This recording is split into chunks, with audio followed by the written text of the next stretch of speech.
Ngayong linggo mga kapuso ay mahigit 50 bagong kasal na bride at groom sa Maguindanao. Sinong pares kaya ang magwawagi sa patagalan sa pakikipaghalikan?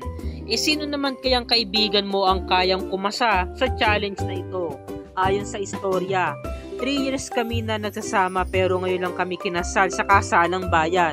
Sinabi sa amin na may longest kiss na challenge pagkatapos ng kasal. Na-excite kami dahil habol namin yung papremyo. Nag-toothbrush at bumili kami ng candy. Talaga naganda kami. Nahiya noong una pero hindi na kami nag-alinlangan sa paghalik kasi mag-asawa naman na kami.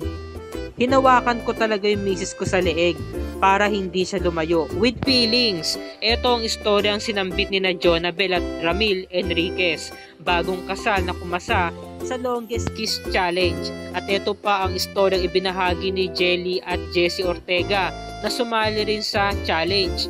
Parehas kaming magaling humalik. Nag-practice kami sa bahay noong nalaman namin may Longest Kiss Challenge. Pero habang naghahalikan na kami, nagre-reklamo na sa akin si Mr. Mrs. na tama na raw kasi nagugutom na siya. Sino kaya sa mga kalahok ang magwawagi?